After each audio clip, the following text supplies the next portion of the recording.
আসসালামু আলাইকুম, কেমন আছেন সকলে? আশা করি অনেক ভালো আছেন। আজকে আপনাদের দেখাবো এক গজ কাপড় দিয়ে কীভাবে দুইটি বালিশের কাভার কাটিং ও সেলাই করবেন। তো এখানে কিন্তু প্রায় আমি এক গজ কাপড় নিয়ে নিচ্ছি। দেখেন, একটু মাপ দিয়ে আপনাদেরকে দেখাই। এখানে কিন্তু প্রায় 36 ইঞ্চি কাপড় আছে। আর এই কাপড়টা কিন্তু আপনার 3.5 হাত পানার কাপড়। 3.5 হাত পানার কাপড় দিয়ে কিন্তু দুইটি বালিশের কাভার কাটিং করব এবং সেলাই করব এক গজ কাপড় দিয়ে।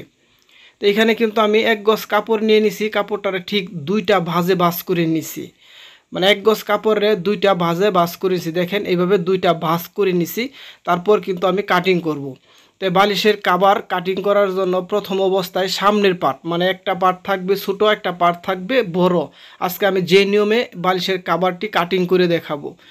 তো উপর দিয়ে কিন্তু প্রায় আমি 1.5 ইঞ্চি পরিমাণ সেলাইয়ের জন্য এক্সট্রা করে উপর দিয়ে কাপড় টেনে নিয়েছি। তারপরে আমি কিন্তু 24 ইঞ্চি লম্বা বালিশের মাপ হবে, 24-এতে দাগ দিলাম, মানে 24 ইঞ্চি লম্বার মাপ হবে, আর পাশ হবে 17 ইঞ্চি।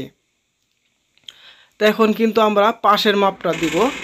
এখান দিয়ে পাশ আমরা কতটুকু দিব সেই পাশের মাপটা দেব। দেখেন, এইখানে কিন্তু প্রায় 17 ইঞ্চি নিলাম। 17 ইঞ্চির থেকে আরও 1 ইঞ্চি বেশি নিব, এই জন্যই যাতে দুই সাইডে আমার আধা ইঞ্চি সেলাইয়ের জন্য বাড়তি থাকে। সেজন্য আমরা 18 ইঞ্চি কাপড় নিতেছি পাশে, আর লম্বায় নিছি 24 ইঞ্চি থেকে আরও 1 ইঞ্চি বেশি নিছি। উপর দিয়ে নিছি 1.5 ইঞ্চি সেলাই করব, আর নিচে দিয়ে নিছি আধা ইঞ্চি এখানেও সেলাইটা ঢেকে দেওয়ার জন্য। তারপরে দেখেন, আমি চক দিয়ে কিন্তু এটাকে খুব ভালোভাবে দাগিয়ে নিলাম। এটা কিন্তু আমার বালিশের কভারটা যে হবে, এই কভারের মাপ অনুযায়ী একদম একুরেট মাপে হবে। তাই আমি এখন এটাকে একটু কাটিং করে দিই। দেখেন যে আমি মাপ অনুযায়ী যে একটু সাইড দিকে আধা ইঞ্চি বেশি নিচ্ছি, সেই বেশি নিয়েই তারপরে কিন্তু আমি কাটিং করে দিতেছি।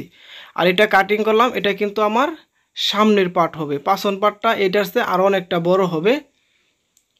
তো আমরা এটাকে কাটিং করে নিলাম। তো এই সাইড দিয়ে আমার একটু লম্বা ছিল, তাই বাড়তি ছিল, এই বাড়তিটা আমি একটু কাটিং করে দিলাম। তো একুরেট মাপে কিন্তু এটাকে আমি নিয়ে আসলাম। এটা কিন্তু আমার একুরেট মাপ। আর এই মাথাটা কিন্তু আমার ভাঙতি করে সেলাই হবে। দেখেন, একটু দেখাই দিই। এরকম করে 1 ইঞ্চি চওড়া সেলাই হবে। সেজন্য আমরা 1.5 ইঞ্চি পরিমাণ কাপড় নিয়ে নিছি। তারপরে আমরা বাড়তি যে কাপড়টা আছে এই কাপড়টার মধ্যে এটা এভাবে বসাবো। দেখেন, এটা ঠিক এভাবে ভাঙেই নিয়ে নিব। তারপরে কিন্তু আমরা এটাকে ঠিক এই জায়গাতে বসাবো। বসানোর পরে আমরা চারো সাইড দিয়া প্রায় 3.5 ইঞ্চি করে কাপড় নিয়ে নিব। এটাকে এই এরকম করে সিলি করে দেওয়ার জন্য চারো সাইডে আমরা 3.5 ইঞ্চি কাপড় নিয়ে নেব, মানে 1.5 ইঞ্চি করে কাপড় চতুর সাইডে বাড়তি থাকবে। দেখেন, আমি 4টি সাইডেই কিন্তু প্রায় 3.5 ইঞ্চি করে কাপড় নিয়ে নিছি, মানে আধা ইঞ্চি কাপড় সেলাইয়ের জন্য যাবে, আর 3 ইঞ্চি কাপড় থাকবে। একটা বাস করে ভাঙতি করে নিয়ে আসব। আশা করি আপনারা এটা সেলাইটাও দেখবেন। তো সেলাইটা দেখলেই আপনারা আরও সহজে বুঝতে পারবেন। এটা আমি এভাবে কাটিং করে নিলাম। প্রথম অবস্থায় এটাকে কাটিং করে নিলাম। এটাকে আপনাদেরকে অবশ্যই আমি দেখাবো এটা কিভাবে সেলাই করব। তা আমি চারো সাইড দিক দিয়ে কিন্তু 3.5 ইঞ্চি করে বাড়তি নিয়ে তারপরে কিন্তু দেখেন, আপনাদেরকে একটু সহজে বুঝিয়ে দিই। এরকম করে কিন্তু আমি ভাঙতি দেব, মানে 3.5 ইঞ্চি কাপড়ে আধা ইঞ্চি কাপড়ে ভেঙে দিলে প্রায় 1.5 ইঞ্চি করে চতুর সাইডে আমার বাড়তি থাকবে। দেখেন, একটু আপনাদেরকে একটু দেখাই দিই, সহজেই বুঝতে পারবেন। তো এটা কিন্তু আমার প্রায় 17 ইঞ্চি টিকবে। তো এইখানে কিন্তু আমার আরেকটা কাপড় প্রয়োজন হবে বালিশটা ঢাকার জন্য। এখানে কিন্তু আমার আরেকটা কাপড় দিতে হবে। দেখেন, এরকম করে যে আমরা যে 18 ইঞ্চি যে কাপড়টা কাটছিলাম ছোটো পাটটা, সেই ছোটো পাটের মাপে এরকম করে 18 ইঞ্চি কাপড় নিয়ে নেব। আর পাশে নিতেছি প্রায় 7 ইঞ্চির মতো, মানে লম্বায় নিলাম 18 ইঞ্চি আর পাশে নিলাম 7 ইঞ্চির মতো। তো এরকম করে এটা কাটিং করে নিয়ে নিলাম। তো এখন চলেন আপনাদেরকে এই বালিশের কভারগুলো কীভাবে সেলাই করতে হবে আপনাদের সেটা একটু দেখাই দিই, তাহলে আরও সহজে বুঝতে পারবেন। তো এখন আপনাদেরকে একটু দেখাবো কিভাবে সেলাই করবেন বালিশের কভারগুলো। তো এটা কিন্তু আমার ছোটো পাটটা, এই ছোটো পাটের আমরা যে কোনো একটা সাইড একটু সেলাই করে নেব, চিকন করে একটু সেলাই করে নেব। দেখেন, এই সাইডটা কিন্তু আমি চিকন করে সেলাই করে নিই। তো এই সাইডটা আমরা একটু সেলাই করে নিব।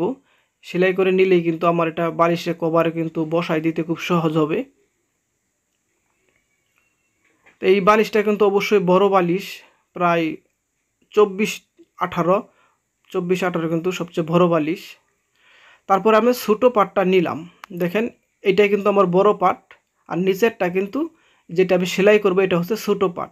তো এটা যে আমি উপর দিতে 1.5 ইঞ্চি কাপড় বাড়তি নিছিলাম, এখন আধা ইঞ্চি কাপড় ভাঙা দিব, এরকম করে ভাঙা দেওয়ার পরে আরও 1 ইঞ্চি পরিমাণ এভাবে সেলাই করে দিব। দেখেন এরকম একটা বরাবর সেলাই করে দিব, একদম বরাবর এটাকে সেলাই করে দিই। তো এটাকে সেলাই করে দেওয়ার পরে আমরা যে ছোটো পাটটা আছে ছোটো পাটটা এভাবে নিব, নেওয়ার পরে এটাকে ঠিক এরকম করে বসাই দেব। দেখেন উপর দিয়ে প্রায় আমি 1 ইঞ্চি কাপড়, এই যে কাপড়টা 1 ইঞ্চি বাড়তি রাখবো, তারপরে দুই সাইড দিয়ে এরকম দুইটা সাইড এভাবে সেলাই করে বন্ধ করে দিব। এরকম করে দুইটা সাইড উপর দিয়ে 1 ইঞ্চি বাড়তি রেখে তারপরে কিন্তু এভাবে সেলাই করে ওই যে আমার যে 18 ইঞ্চি কাপড়টা আছে ছোটো পাটের মতো সমান করে নিয়ে নিব। তো আমি এই সাইডটাও এইখান দিয়ে সেলাই করে দিই, যাতে দুনো সাইড সেলাই করে আটকায় দিই, আটকায় দিলে কিন্তু এটা আমার সঠিকভাবে হবে।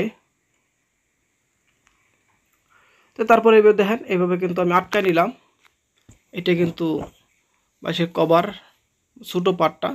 তো এখন আমরা বড় পাটটা নেব, একদম যে লম্বার পাটটা আছে সেই লম্বার পাট দিক দিয়ে আমরা এইভাবে কিন্তু একটা ছোটো করে আস্তে করে আধা ইঞ্চি যে কাপড় আমি বাড়তি করে কাটিং করছি, বাড়তি করে কাপড়টারে এইভাবে লম্বার সাইড দিয়ে একটা সাইড ভেঙে দিলাম। তারপরে 1.5 ইঞ্চি পরিমাণে যে পাশ রাখছি 1.5 ইঞ্চি পরিমাণে আরেকটা ভাঙতি করে দিব এরকমভাবে। তো আপনারা একটু সহজে বোঝার চেষ্টা করবেন আমি কিভাবে সেলাই করতেছি। তারপরে এই কাপড়টারে 1 ইঞ্চি যে বাড়তি রাখছি 1 ইঞ্চি কাপড় এটার ভিতর দিকে একটু বেশি করে দিয়ে দিব। তারপরে কিন্তু আমরা দুই সাইড দিয়ে কিন্তু একই সমান করে একদম মাঝ বরাবর এই কাপড়টা বসাবো, তারপরে এদিক দিয়ে একটা বরাবর সেলাই করে দিব। দেখেন এই সাইড দিয়ে যতটুকু বাড়তি রাখছি ওই সাইড দিয়ে কিন্তু আমি ততটুকু বাড়তি রাখছি, তারপরে কিন্তু এটাকে আমি সেলাই করে দিতেছি, একদম বরাবর কিন্তু সেলাই করে দিতেছি। তো সেলাইটা আমার হয়ে গেছে। দেখেন এই যে দেখেন এই কাপড়টা বসে গেল, এই কাপড়টা এখানে আমার সঠিকভাবে হয়ে গেল। তারপরে কিন্তু আমরা প্রত্যেকটা সাইড সেলাই করে দিব। দেখেন এই সাইডটারও কিন্তু এরকম করে সেলাই করব, একদম নিচ পর্যন্ত এভাবে সেলাই করব। এই সাইডটার হালকা করে আস্তে আস্তে করে মানে একটু মুড়িটারে আধা ইঞ্চি যে বাড়তি রাখছিলাম সেই আধা ইঞ্চিরে ভাঙা দিব একদম মুড়ামুড়ি। আর এই কোনাটারে কিন্তু আমরা এইভাবে সুন্দর করে একটা কোনা তুলে দিব। দেখেন এই কাপড়টা ঠিক এরকম করে কোনা তুলে দিব, তাহলে কিন্তু বালিশের কাভারটা একটা সৌন্দর্য বেড়ে যাবে। এইভাবে সেলাইটা আমরা করে দিব, একদম কোনাকুনিটা ভাঙতি করে তারপরে সেলাই দেব। 4টা কোনারেই কিন্তু আমরা এইভাবে ভেঙে দিব, তাহলে কিন্তু বালিশের কভারটা একটু সুন্দর হবে, একটা ডিজাইন হবে। তখন আমি ভাঙতি ভাই একদম বরাবর সেলাই করে দিব, একদম নিচ পর্যন্ত একদম বরাবর সেলাই করে দেব। তো ওই সিলিটা ওই সাইডের সেলাইটা হয়ে যাওয়ার পরে আমরা এই সাইডটাও কিন্তু একই ভাই সেলাই করে নিব। এই সাইডটা যেভাবে সেলাই করছি এই সাইডটারও কিন্তু আমরা একই ভাই সেলাই করে নেব। আর এটা হচ্ছে নিচের পার্ট, মানে নিচে দিয়ে সিলে হয় না, সেজন্য এভাবে সোজা সেলাই করে উপরের পার্টটা কিন্তু কোনাকুনি করে ভেঙে দেব। তা আমরা সেলাই সময় একটু খেয়াল করে যাব সেলাইগুলো যেন সুন্দর হয় আর সেলাইগুলো যেন একদম মুড়িতে পড়ে। তারপরে এই কোনাটারেও কিন্তু আমরা ওরকম করে ভেঙে দিব, ভেঙে দিয়ে তারপরে কিন্তু সেলাই করব। দেখেন আমি কিন্তু এখানে কোনাটারে ভেঙে দিছি, ভেঙে দিয়ে তারপরে কিন্তু সেলাই করতেছি। তো এই কোনাটা সেলাই হয়ে গেলে একদম আমার নিচের সেলাইটা করতে হবে। নিচটারও এভাবে আমরা 1.5 ইঞ্চি পরিমাণে বাড়তি করে সেলাই করব।